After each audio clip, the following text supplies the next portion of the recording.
Good evening, Radhe Radhe सभी को। मैं नेहा अरोड़ा आप सबका एक्सेल एकेडमी में स्वागत करती हूँ।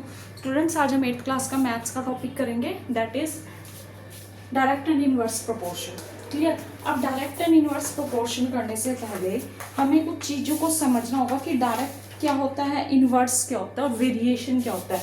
तो सबसे पहले तो स्टूडेंट्स वेरिएशंस क्या होता है, आई थिंक आपको मेरी लास्ट की वीडियो में जो मैंने आपको चैप्टर करवाया था वो आपको क्लियर हो गया होगा, और अगर आपको क्लियर नहीं हुआ है, कोई डाउट है, you can ask me. Clear. अब सबसे पहले वेरिएशन क्या होता है। वेरिएशन होता है स्टूडेंट्स, वेरी का मतलब क्या होता है, चेंज होना। जब कोई दो क्वांटिटीज आपस में एक दूसरे से इंटर रिलेटेड हो और उनमें कुछ चेंज आए, that is known as the variation. ठीक है। वेरिएशन मैंने क्या कहा, मैंने आपको कहा एक तो होता है कॉन्स्टेंट। कॉन्स्टेंट तो होता है स्टूडेंट्स फिक्स, जिसको हम चेंज नहीं कर सकते। ठीक है। जैसे आपकी वैल्यू 2 हो गई, 3 हो गई, या यूनिवर्स में कोई चीज है जिसको हम चेंज नहीं कर सकते, तो दैट इज द कॉन्स्टेंट। लेकिन वेरिएशन का मतलब है जिसमें हम चेंजिंग ला सकते हैं। जैसे मैंने कोई इक्वेशन लिख दी x + 2y = 5, तो इसमें x और y की वैल्यू को मैं वेरी कर सकती हूँ, मतलब बदल सकती हूँ, तो दैट इज द वेरिएशन। लेकिन 5 को वैल्यू को क्या मैं चेंज कर सकती हूँ, नहीं कर सकती, तो दैट इज कांस्टेंट। क्लियर। तो वेरिएशन क्या हो गया, क्वांटिटीज आर इंटर रिलेटेड और that can be change, is known as the variation. अब जो आपकी वेरिएशन है दैट इज ऑफ 2 टाइप। आपकी वेरिएशंस दो तरह की हैं, एक है आपकी डायरेक्ट वेरिएशन और एक है आपकी इनडायरेक्ट, या जिसको आप बोल सकते हैं इनवर्स वेरिएशन। तो दो वेरिएशन होगी, डायरेक्ट एंड इनडायरेक्ट। सबसे पहले हम करेंगे डायरेक्ट, एंड इनवर्स आप कह सकते हो इनडायरेक्ट की जगह inverse, that will be more correct. Inverse variation and direct variation. तो आज हम स्टार्ट करेंगे, that is the direct variation. तो मैं आपको बता देती हूँ डायरेक्ट और इनवर्स होता क्या है। डायरेक्ट का मतलब क्या है, जो सीधे सीधे एक दूसरे से रिलेटेड हो। ठीक है। जैसे मैंने क्या कहा स्टूडेंट्स, सपोज मैंने एक एग्जांपल लिया, मैंने कहा कि मेरी लेंथ या मेरे बेटे की लेंथ इंक्रीज हो रही है अकॉर्डिंग टू हाइट, उसकी हाइट इंक्रीज हो रही है अकॉर्डिंग टू एज। ठीक है। तो जैसे जैसे उसकी एज इंक्रीज हो रही है, एज के साथ साथ उसकी क्या इंक्रीज हो रही है, हाइट इंक्रीज हो रही है। ठीक है। तो that is the first example कि दोनों फैक्टर इंक्रीज हो रहे हैं। हाइट इंक्रीज हो रही है क्योंकि उसकी एज इंक्रीज हो रही है, तो that is the direct proportion. ठीक है। डायरेक्टली दोनों एक दूसरे से इंटर रिलेटेड है, डायरेक्टली दोनों एक दूसरे के साथ बढ़ रहे हैं। ठीक है। या फिर हम जैसे दूसरा एग्जांपल ले सकते हैं कि मैंने एक नोटबुक ली, उसकी कॉस्ट थी 20 रुपीज़, तो नेचुरल सी बात है 2 नोटबुक्स की कॉस्ट भी कितनी हो जाएगी, 20 से 40 हो जाएगी। तो जब क्वांटिटी बढ़ रही है तो साथ के साथ कॉस्ट भी क्या हो रही है, बढ़ रही है। तो these are the direct proportions, एक दूसरे के डायरेक्टली प्रोपोर्शनल होंगे। जब एक चीज बढ़ेगी तो साथ के साथ दूसरी चीज भी बढ़ेगी, that is known as the direct proportion.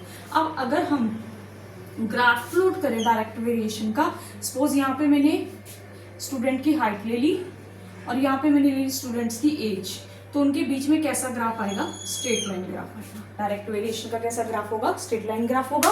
क्यों? क्योंकि दोनों चीजें डायरेक्टली एक दूसरे के प्रोपोर्शनल हैं। अगर हाइट बढ़ रही है तो एज भी बढ़ रही है, अगर कॉस्ट बढ़ रही है, कोई चीज आप मार्केट में लेने की उसकी कॉस्ट बढ़ रही है, तो वो कॉस्ट कैसे बढ़ेगी, जैसे जैसे क्वांटिटी इंक्रीज होती चली जाएगी। ये तो नहीं है ना कि आपने 2 पेंसिल ली तो कॉस्ट 40 रुपीज़ है और आप जब 4 पेंसिल ले रहे हो तो कह रहा 10 रुपीज़ है, तो ऐसा तो नहीं है। दोनों की वैल्यू बढ़ती चली जाएगी जैसे जैसे क्वांटिटी इंक्रीज हो, that is the direct variation. तो जब डायरेक्ट वेरिएशन होती है तो हम उसको लिखते हैं, सपोज मेरे पास 2 चीजें थी एक्स और वाई, वो डायरेक्टली चेंज हो रहे हैं, ये बढ़ रहा है तो ये भी बढ़ रहा है। ठीक है। तो एक दूसरे के क्या होंगे, डायरेक्टली प्रोपोर्शनल होंगे, that is known as the directly proportional sign. Clear.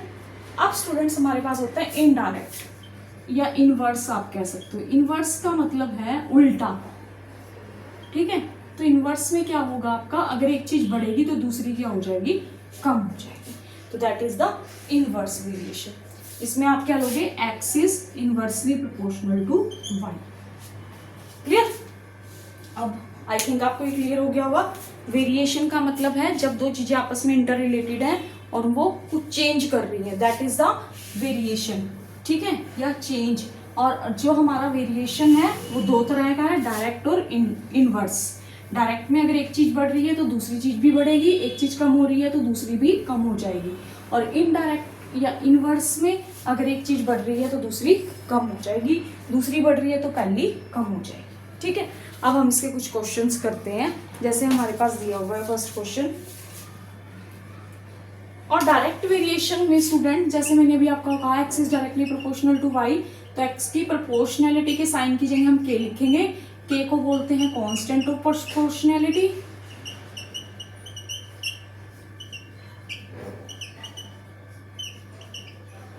ठीक है। और अगर हमने के की वैल्यू निकालनी है that will be X upon Y, X upon Y is constant. Clear. अब हमारे पास क्या है स्टूडेंट्स, सपोज हमारे पास फर्स्ट क्वेश्चन है the cost of 6 metre of a particular quality of cloth is, ठीक है। आपको क्या दिया हुआ है, 6 मीटर आपको क्लॉथ दिया हुआ है, उसकी कॉस्ट दी हुई है 180। Tabulate the cost of 2, 4, 10 and 12 metre of cloth of the same type. आप बाजार से कोई कपड़ा लेने गए, ठीक है, आपने कहा मैं 6 मीटर कपड़ा दो, उसने कहा ठीक है जी ले लो। 6 मीटर कपड़े की कॉस्ट उसने कहा 180 रुपये है जी, तो आपने कहा ठीक है मैं 2, 4, 6, 10, 12 मीटर का कपड़ा दे दो। तो आपने निकालनी है कि आपको कितने रुपए की कॉस्ट पड़ेगी। सबसे पहले तो हमने मान लिया suppose the length of cloth is x metre, ठीक है। फिर दूसरी चीज हमें क्या गिवन है, उसकी कॉस्ट गिवन है, तो द कॉस्ट ऑफ क्लॉथ हमने मान ली ₹y। अभी उसने क्या कहा कि कितने की कॉस्ट आपको गिवन है, 6 की, ठीक है। यहाँ हमने x ले लिया, यहाँ y ले लिया, यहाँ क्लॉथ की लेंथ ले ली और यहाँ पे क्या ले ली, कॉस्ट ले ली। उसने कहा मैं 6 मीटर की आपको गिवन है 180, आपने 2, 4, 10 की निकालनी है, तो 2, 4, 10 मतलब 2 मीटर की, 4 मीटर की, 6 मीटर की, 8 मीटर की, then you have to calculate for 10 metre, ठीक है। आपको गिवन किसकी है, आपको गिवन है 6 मीटर की, कितनी गिवन है 180, ठीक है। इसको मैंने y1 ले लिया, इसको y2, इसको y3 ले लिया और इसको y4। अब इसको कैसे कैलकुलेट करें, देखो सबसे पहले हम क्या करेंगे स्टूडेंट्स, हमने कहा था कि ये हमारा क्वेश्चन किसका है, डायरेक्ट प्रोपोर्शन का है, ठीक है। जब एक चीज बढ़ रही है तो हमारी दूसरी चीज भी बढ़ रही है, बढ़ेगी, नेचुरल सी बात है। 6 मीटर की 180 कॉस्ट है तो 8 की उससे ज्यादा होगी, 10 की उससे ज्यादा होगी, ठीक है। तो हम क्या लिखेंगे x1, या हमारे पास हम लेंगे x अपॉन वाई, हमारा कितना है 6/180। ये हमने क्या करना है स्टूडेंट्स, इसकी वैल्यू को हमने रिलेशन में लेना है, किसके साथ लेना है, अलग अलग लेना है। तो हमने x upon Y is equal to, हमारा पहले कितना था 6/180, फर्स्ट केस लिया हमने, इसके साथ हमने लिया x1, ये हमारा x1 है, ये y1 है, ये x2 है, ये x3 और ये x4 है, तो x1 अपॉन y1, तो हमारे पास is equal to x upon y, ठीक है। तो हमारे पास x1 कितना है 2, y1 हमें कैलकुलेट करना है, x अपॉन वाई है 6/180, तो कितना आ जाएगा काट के 1/30, 1/30 is equal to 2/y1, cross multiply we will do, y1 की वैल्यू कितनी आ गई 60, मतलब 2 मीटर क्लॉथ की वैल्यू कितनी है आपकी 60 मीटर, ठीक है। अब हमने किसके लिए निकालनी है स्टूडेंट्स, अब हमने इसके केस में निकालना है, सेकंड के केस में। सेकंड के केस में हम लिखेंगे x2 upon y2 is equal to 6/180, x2 की वैल्यू कितनी है 4 upon y2 is equal to 6/180, y2 को क्रॉस मल्टीप्लीकेशन करेंगे and we will get 180 into 4/6, ये इधर चला गया, ये नीचे आ गया, ये ऊपर चला गया, 6 3 it will be y2 is equal to 120 metre. 120 rupees का 4 मीटर होगा, 60 रुपीज़ का 2 मीटर होगा और 6 मीटर हो जाएगा 180 का। अब 8 के लिए निकाल लेते हैं फोर्थ पार्ट। 8 के लिए जब निकालेंगे तो कैसे करेंगे students,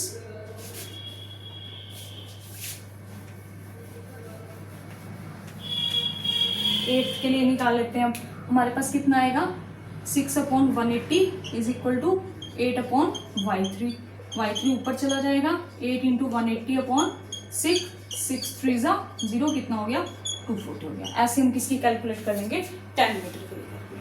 I think it's clear to you.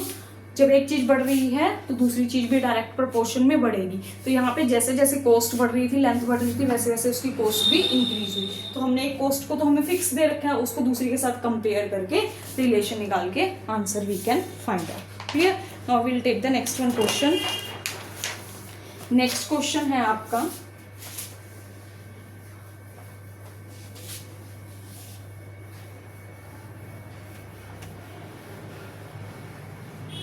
Next question है students, Praveena bought 3 books for ₹360. उसने 3 बुक्स ली है, ठीक है, 3 बुक्स ली है, कितने की? 360 की. आपने बताना है what is the cost of 5, 8, 10 and 12 books. इन सब की कॉस्ट आपने निकालनी है, 5, 8, 10 एंड 12 की. तो सबसे पहले तो क्या लेंगे, suppose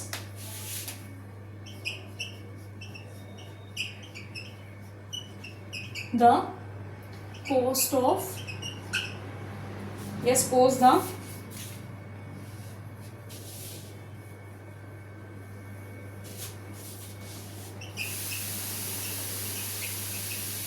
number of books, x, cost of book 1 rupees, और ये तो ऐसे आएगा नंबर. फिर इसका वो बना लेते हैं,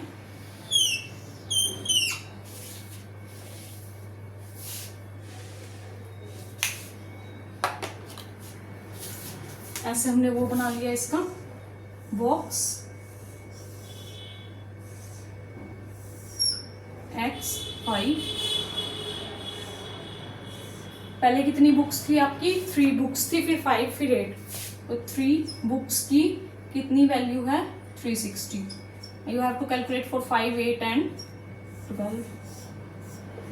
ठीक है, तो निकालते हैं इसको. y1 ले लिया, इसको x1, x2, x3, x4, x5, ये हो जाएगा y2, y3, y4 and y5. अब करते हैं इसको कैलकुलेट. पहले जो फिक्स वाला है उसको ले लिया फर्स्ट के केस में, 3/360 is equal to 5/y2. y2 is equal to 5 into 360/3. It will be 120. So y2 is equal to 600. तो 5 की कॉस्ट कितनी हो जाएगी? 360 हो जाएगी. सेकेंड का केस निकाल लेंगे, उसमें कितना है आपका? 3/360 is equal to 8/y3. And y3 is equal to 8 into 360/3, 120. y3 is equal to 96. तो 960 आ गया. थर्ड का केस निकालेंगे तो 10/y4 is equal to 3/360. y4 is equal to 360 into 10/3, 120. It's means 1200. ठीक है, ऐसे हम किसकी कैलकुलेट कर लेंगे?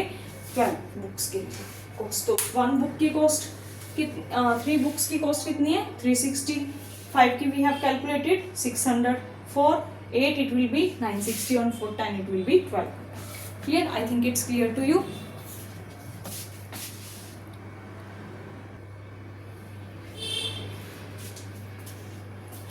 ये स्टूडेंट्स, तो ये क्वेश्चन हमारा हो गया complete. Now will take the next one question. जैसे आपका नेक्स्ट क्वेश्चन क्या है स्टूडेंट्स?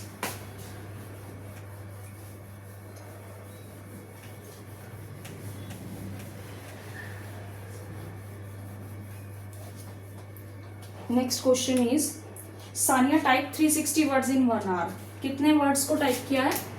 360 वर्ड्स को. कितने टाइम में? 1 आवर में. ठीक है. How many words would she type in 25 minutes. आपने बताना है 25 मिनट्स में वो कितने वर्ड्स टाइप करेगी. ठीक है, तो इसको तो हम ले लेते हैं x, और इसको क्या ले लेते हैं स्टूडेंट्स? वैसे ही y.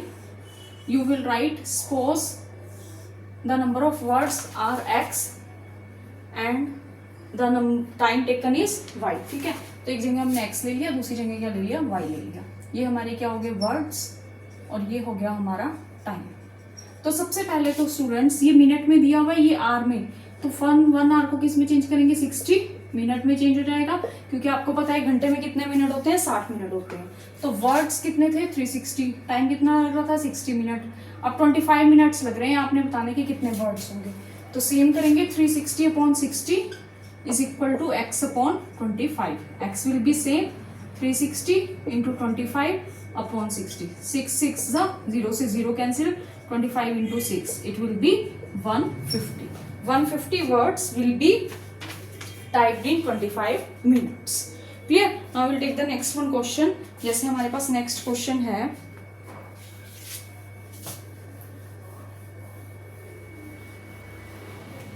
नेक्स्ट क्वेश्चन है student, a car travels 258 kilometre, 258 kilometre distance travel कर रही है कोई कार कितना 258 किलोमीटर कितने टाइम में कर रही है 34 लीटर में। Time is not given, litre is given, ठीक है। एंड आपने बताना है how would it will travel in 17 litre, 17 litre में कितना ट्रेवल करेगी। तो देखो वही लिया x/y, ठीक है, ये हमने ले लिया किलोमीटर, डिस्टेंस ले लिया मतलब ये ले लिया लीटर में।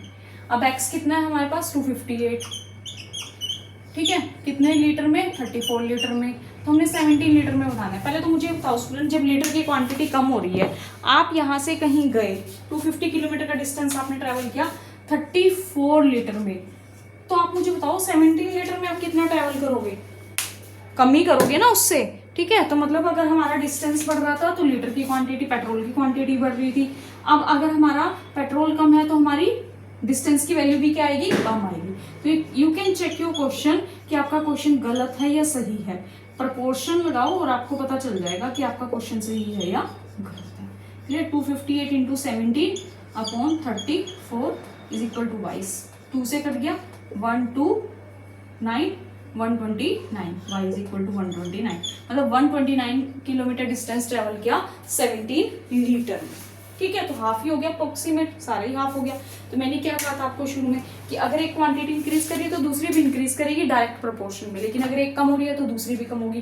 तो यहाँ देखिए ना इस क्वेश्चन में ये किलोमीटर था तो 34, ठीक है, अब 17 कर दिया, हाफ कर दिया, तो डिस्टेंस भी क्या हो गया, हाफ हो गया। तो अगर आपको नहीं पता चल रहा है कि आपका क्वेश्चन का आंसर सही है या नहीं है, या आपसे ये पूछे टीचर कि ये डायरेक्ट का है या इनवर्स प्रोपोर्शन का, तो आप क्या करो, सिंपल कैलकुलेट करो, देखो कि कौन सी चीज इंक्रीज हो रही है। अगर आपकी दोनों चीजें, अगर आपका डिस्टेंस, सपोज आपका डिस्टेंस है, डिस्टेंस अगर आपका टाइम के साथ इंक्रीज हो रहा है, तो अगर आपका नेक्स्ट वाला भी इंक्रीज या डिक्रीज हो रहा है उसको चेक कर लो और आपको पता चल जाएगा कि आपका डायरेक्ट का है या इनवर्स का क्वेश्चन है।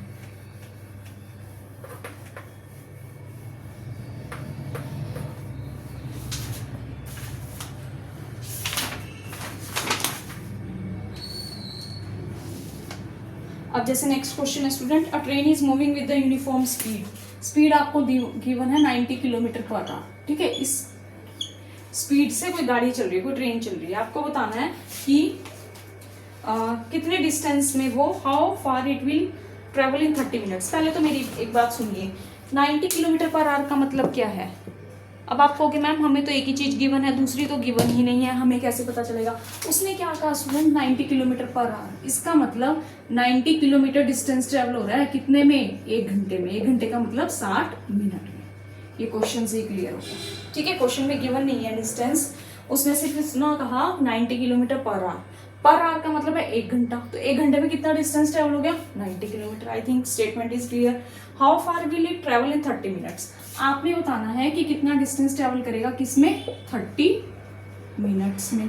सेकेंड क्वेश्चन है, find the time required to cover the distance of, फिर आपने टाइम निकालना है फॉर 390 किलोमीटर। चलो ये तो एक अलग हो गया, ठीक है, लेकिन सबसे पहले तो हम करते हैं ऊपर वाला क्वेश्चन। सो पहले हम वही बनाते हैं अपना बॉक्स,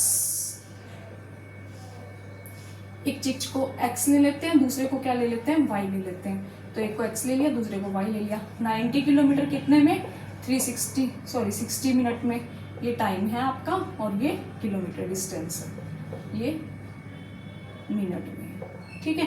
अब आपके पास सेकंड कहता है कि 30 मिनट्स में कितना डिस्टेंस ट्रेवल करेगा, एक तो ये निकालना है और टाइम निकालना है। टाइम को छोड़ो, अभी 390 किलोमीटर उसने कहा, तो ये निकालना है हमने, ठीक है। अब हमारे पास स्टूडेंट्स देखिए, सबसे पहले इन दोनों को सॉल्व करते हैं। 90/60 is equal to x2 upon 30, तो 90 into 30 upon 60 is equal to x2। 32 जा, ये कितना आ गया आपका 42, मतलब 42 किलोमीटर डिस्टेंस ट्रेवल कर रहा है 30 मिनट्स में। तो देखो ना, जब तो टाइम ज्यादा था तो डिस्टेंस भी बढ़ रहा था, टाइम कम हो गया तो डिस्टेंस भी क्या हो गया, कम हो गया। अब हमने क्या निकालना है, अब हमने इन दोनों को सॉल्व करना है, या इन दोनों को सॉल्व कर लीजिए। 90/60 is equal to 390 upon x, फिर यहाँ से कितना हो जाएगा, या y जो भी आप लिखना चाहते हो, y is equal to 390 into 60 upon 90, 0 से 0 कैंसिल, 3 2 जा 3 3 जा, 3 1 जा 3 3 जा 0, इट विल बी 260। तो 260 मिनट्स में आपका कितना डिस्टेंस ट्रेवल होगा 390। तो देखो जब डिस्टेंस बढ़ा तो टाइम भी बढ़ गया, जब डिस्टेंस कम हुआ तो टाइम भी कम था, ठीक है। तो this was the direct proportion. Tomorrow we will discuss about the inverse proportion. I think it's clear to you students. अगर आपको समझ में आ रहा है और अगर आपका इंटरेस्ट बन रहा है, please share the channel with others, subscribe the channel and comment. Thank you.